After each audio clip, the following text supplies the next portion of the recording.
Sherry O's scones. Check them out. Good night. Thank you for making World News Tonight with David Moore, America's most watched newscast. After a stormy Sunday morning, the luck of the Irish has brought us nice weather today. It's been sunny and dry, but definitely much cooler with highs only in the 60s. And tonight we'll be dropping down to the mid-30s with patchy frost possible. I'll have all those details coming up. Right now on News Channel 6 at 7, St. Patrick's Day celebrations are underway. We'll have a look in downtown Augusta for the St. Patrick's Day parade. Also ahead, curbing the opioid crisis in Aiken County, the action plan presented to the City Council. And proposed plans for the old law enforcement center in Augusta. What the city's options are is your news at 7. Starts now. Live from Television Park, this is WJBF News Channel 6 at 7. Good evening, everyone. I'm Bria Smith. Thank you for joining us. Coverage you can count on begins as it's the luckiest day of the year for thousands of people in Augusta as they celebrate St. Patrick's Day with a parade and festivities. I had the chance to speak with some about what it means to them.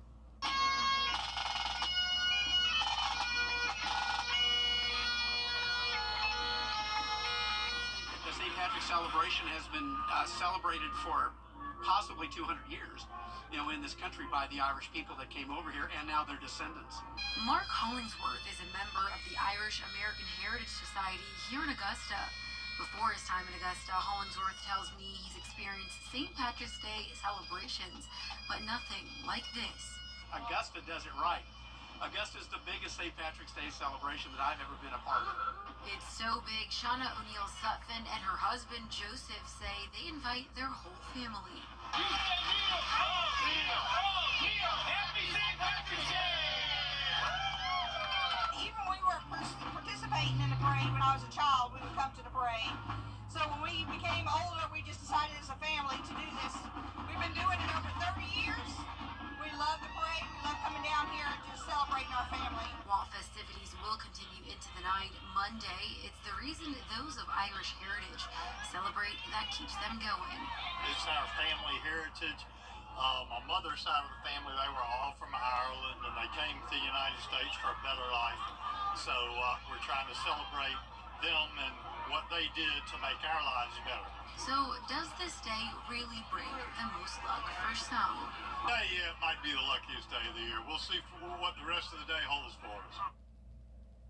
And if you didn't make the parade, there's still time to join in on the fun as festivities will continue at the Augusta Common until 10 tonight. It's time now for a look at the weather with Chief Meteorologist Jennifer Chachi. Jenna? Well, Bria, we had a busy Sunday morning. Sherry, Sheely, and I were here tracking several severe thunderstorm warnings and 5 tornado warnings in the CSRA. Here's a look at those storm damage reports. Notice we have a lot of wind damage around Burke and Barnwell counties, and we even had a swath of 2 to 4 inches of rain come down across southern Burke County, so you can see that flood report as well. Now, we had this photo sent in by Barry and Penny Langford. This is their backyard around the Sweetwater community near Snelling in Barnwell County, and they suspected that maybe a tornado came through, and after the National Weather Service out in Columbia spent the day surveying damage, they did just come to the conclusion that there was an EF0 tornado between Snelling and Barnwell counties, right where that photo was taken. You can see we had that strong rotation that also crossed the border into Burke County, and that's actually where it started at 7:08 a.m. So there was also a confirmed EF0 tornado east of Girard in Burke County, and then that second one touched down just outside of Snelling. Now, luckily, we are done with that severe weather threat, and it's been a beautiful St. Patrick's Day. Here's the live look at our Terry Lambert Hyundai Skyview cam in Emmanuel County. And Swainsboro is another place that had a tornado warning, but luckily nothing was confirmed. And same thing with that tornado warning across Augusta and over in Aiken. So luckily, none of the downtown areas were impacted by those tornadoes, and there weren't even any wind damage reports. Speaking of the wind, though, it's coming in pretty strong from the northwest. We're seeing sustained winds up to 15 miles per hour, and temperatures are around 15 degrees cooler than yesterday in some spots, putting us only in the 60s. 61 in Allendale, 65 in Evan. Athens, Millen at 64. Sylvania, you're sitting at 62 degrees, 63 in Wrightsville, and 65 in Lincolnton. Clear skies for everyone on this Monday evening, and for the remainder of your St. Patrick's Day, we'll drop down to the upper 40s by 10 p.m. Winds will be calm, and that could allow some patchy frost development as we drop down to 36 by Tuesday morning. Right back to 80 degrees, though, by Wednesday, with showers headed our way again Thursday. I'll have more details coming up in the full Viper 6 forecast, but back to you, Bria. All right, Jenna, thank you. A Richmond County deputy involved in a shooting has been cleared of any wrongdoing. It happened on March 13th, last Thursday. Deputy David Hopkins responded to a domestic situation on Primrose Drive in Augusta. The sheriff's office says the suspect, Brandon Hill, raised a gun in the air after being told to show his hands. He then pointed the gun at Deputy Hopkins. Hopkins shot him in the chest. At last check, Hill was in the hospital in critical condition. After an independent review by the Columbia County Sheriff's Office, the team ruled the deputy Hill was justified in his use of force and acted within department policy. The Richmond County Sheriff's Office says it will release the video of the incident tomorrow. The opioid crisis hitting the nation and Aiken County very hard. There's a new plan to address the problem. Here's Aiken Bureau Chief Sean Cabbage-Stock. It's called the Opioid Abatement Community Action Program. It focuses on expanding treatment, prevention, and recovery options. The Aiken Center put the plan together with help from local leaders and health experts. It focuses on more access to detox and sober living, cutting opioid deaths, and adding education in schools. It also pushes for better transportation and peer support specialists in jails. A peer support specialist is someone who's living in long-term recovery, so they walk the walk, and they're able to work with the individuals at the detention center to help them find resources, so when they're out of the detention center, they can break the cycle and start to find a life of recovery. City Council is reviewing the plan now. If approved, then the funding can make these ideas a reality. In Aiken County, I'm Aiken Bureau Chief Sean Cabbage-Stock, WJBF News Channel 6. The South Carolina Department of Transportation is asking the public to share where potholes on the roads are so they can be fixed. They want you to submit a maintenance work request as part of their statewide effort to tackle potholes and make travel safer. It's being called a pothole blitz. SCDOT says they work on state-owned roads and bridges year-round, but there's been an increase in potholes with the recent winter weather. To run into crews that are doing paving and asphalt and stuff like that. Just slow down. But again, there will be flaggers out that will tell you to slow down or to stop, and just make sure you're paying attention to those guys and making sure that our workers are safe when you're driving through our areas. According to SCDOT, the fastest way to get potholes fixed is by calling to report them at G855-GO-SCDOT. Leaders say maintenance crews will work extended hours to get the job done. Lawmakers are hoping to add some teeth to a bill that's meant to protect children from abuse. Caroline Yaffa has the latest. For homicide by child abuse cases, the bill would raise the age of protection from 11 years old all the way up to 18 years old. Kind of a gray area as to how to treat the criminal who is charged with and ultimately convicted of that death. The homicide by child abuse bill was discussed in a Senate subcommittee meeting and defines child abuse as being either physical or caused by neglect. Solicitor for the 8th Judicial Circuit, David Stumbo, prosecuted a case last fall from Fountain Inn where he says this law could have been helpful. Stumbo says a 12-year-old child with special needs named Ashanta Glenn suffered severe medical neglect and injuries over a long period of time. They didn't feed her properly. There were some injuries, but they were milder injuries that we couldn't prove a malice case.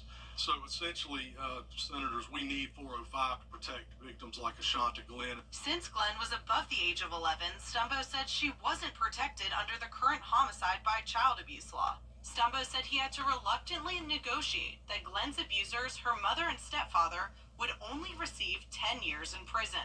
That was the most we could get on the case that we could prove at the time. If this bill were passed and we had that in play at that point, we could have easily argued to a jury the acts or omissions element of homicide by child abuse. Senator Luke Rankin says this bill has been unanimously passed before in the Senate, and he expects the same this time around. It is a difficult conversation for them to have with the victim's family to explain why they can't go for this charge directly by homicide and have to work around a guilty plea or other charges. Stumbo says there are many other cases like Ashanta's and calls the passing of this bill a no-brainer. In Columbia, I'm Caroline Yaffa. Senator Raphael Warnock says Georgia has the lowest home ownership rate in the Southeast, and he wants that to change. The lawmaker has introduced 3 bills: down payment toward equity, rent relief, and American Housing and Economic Mobility Act to build nearly 3 million new housing units. The goal of the bill is to help subsidize a percentage of their rent costs for low to middle class Americans and provide down payment fee funding. Last year, we actually saw the largest increase in rental costs in a decade, while the share of first-time home buyers reached an all-time low. We have a housing availability and affordability crisis in this country, and I'm especially concerned about young Americans and their ability to pay rent. 23 senators are supporting and co-sponsoring Senator Warnock's home affordability bill. Augusta has a roadmap for the future for a big piece of property downtown. City leaders having big hopes for the now cleared old detention center site off Walton Way and Gordon Highway. Consultants out of Atlanta have finished a study on the site, but it's not what city leaders wanted to hear.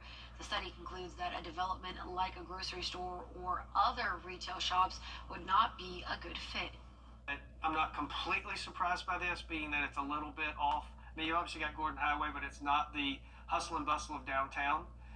So I could see the reason for the conclusions. Obviously not the result we had hoped, but it is something to work toward in the future. The study recommends using the site as green space for in the short term and says in the long term, the city could develop it as a business innovation center. Coming up, an important spending report out today from the Commerce Department. We'll have the details after the break. Happy St. Patrick's Day. And it's going to be a chilly Monday night, but we warm up all the way into the mid-70s tomorrow. 80 degrees coming our way later this week with a few showers by Thursday. I'll have your full Viper 6 forecast after this break. Weinberger's Furniture and Weinberger's Interiors Market have come together. One incredible store, one massive selection. The Weinberger's Merging Sale happening now. Visit Weinberger's Furniture and see the new selection, all at the main location on Riverwatch Parkway. Now, your most accurate forecast with WJBF Live Viper 6. Welcome back. It's been a beautiful St. Patrick's Day, and the sun is getting ready to set now as we take a look at our Terry Lambert Hyundai Skyview Cam over in Burke County.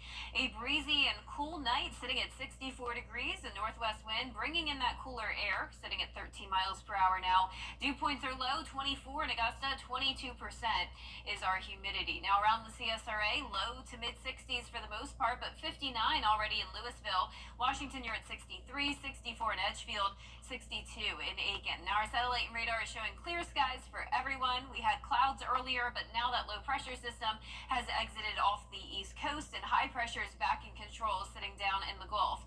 Now because that high pressure continues to drive in a northwest wind, it will get cold tonight, dropping down into the middle 30s, so you need to protect those sensitive plants. I know we're getting close to spring, and you would think we wouldn't have to worry about that anymore, but you know how it is here in the CSRA. Up and down temperatures continue.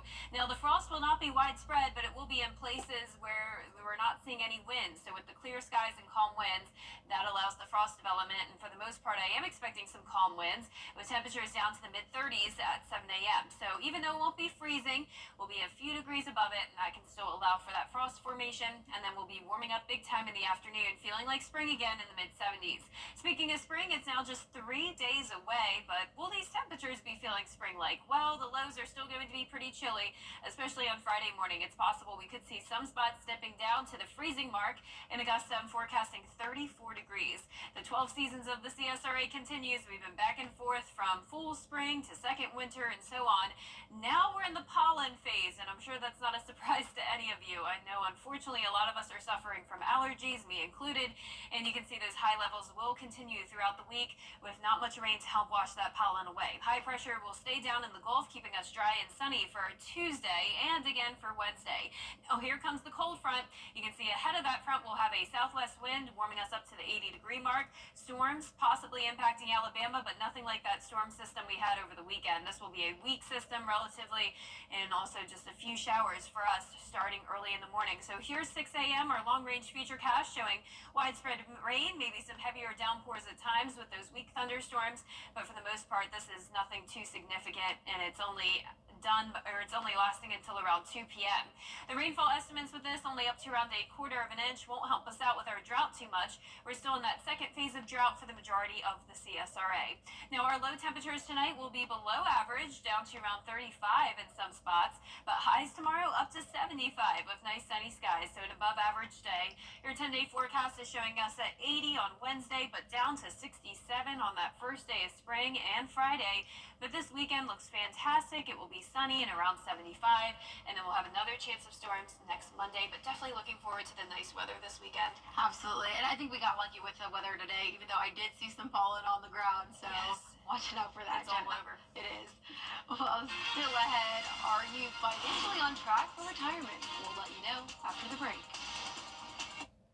A drug destroying a generation. March 26th at 10 p.m. on WJBF News Channel 6. Brought to you by Axis One. Every day, ordinary people in the CSRA do extraordinary things to serve our community. Each month, News Channel 6 recognizes these outstanding volunteers with the Giving Your Best Award. Do you know an everyday hero who goes the extra mile to help others? Nominate them for the Giving Your Best Award by visiting WJBF.com and filling out the entry form. Sponsored by Science Co., Piedmont Augusta, Security Federal Bank, and News Channel 6. Next ET, Dennis Quaid's serial killer? It's an ET exclusive. Only we're on the true crime set with the real breakout star. Soundcheck, Peaches. Next ET. Monday night at 7:30 on News Channel 6. Get the latest video in one click at WJBF.com.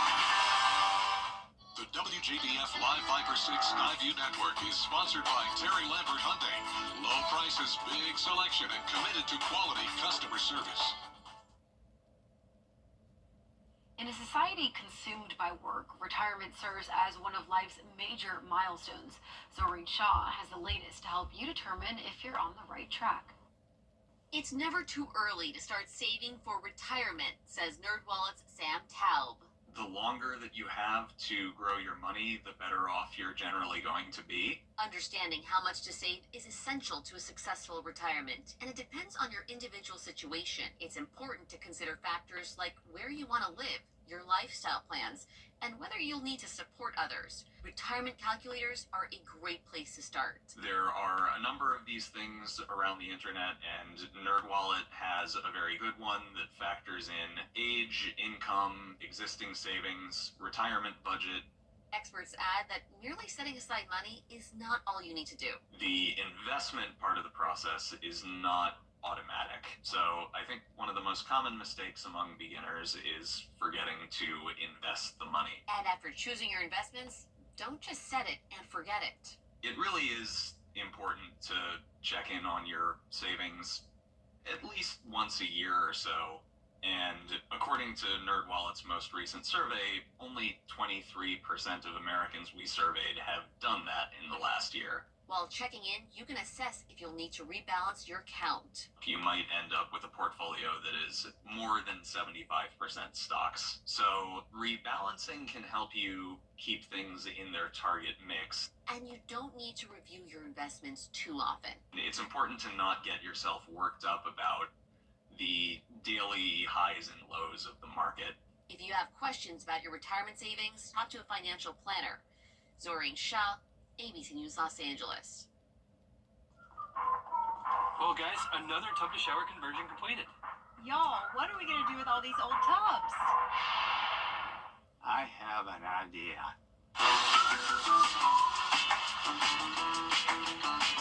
Join the Bathfitter family today with 0% interest financing for 24 months. many more tubmobiles as Dad can have us build. Call Bath Fitter today for your free in-home estimate. Spring into amazing deals at Hamrick Sportswear Spectacular. A huge selection of ladies' dresses starting at $14.98. Albert Dunner cord knits just $22. Ultimate Bargain Pants event only $5.98. Ruby Road cord knits just $16.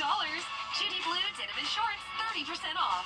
Southern Gal Screen tees only $9.98. And new arrivals from the boutiques starting at $20. Don't miss these sportswear spectacular deals at Hamrick's. Tax refund time is here. 3 to 7 p.m. at Evans Town Center Park. Police in Peru finally captured a burglary suspect responsible for ransacking multiple homes.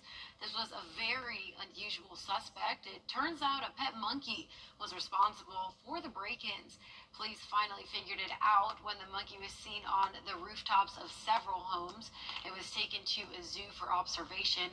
Officials say it's too domesticated to release back into the wild. Wow.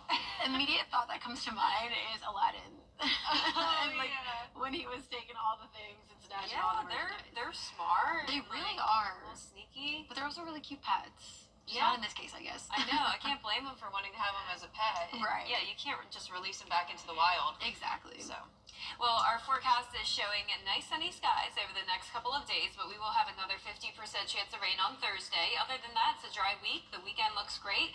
More rain and storms moving in next Monday, and we'll see a variety of temperatures this week from highs in the 60s to the 70s, and then even 80 degrees on Wednesday, and definitely still some chilly mornings still. Alrighty, Jenna, thank you. Well, that's all for now. Our next news is coming up at 10 on New TV. Entertainment Tonight is next. Have a great night.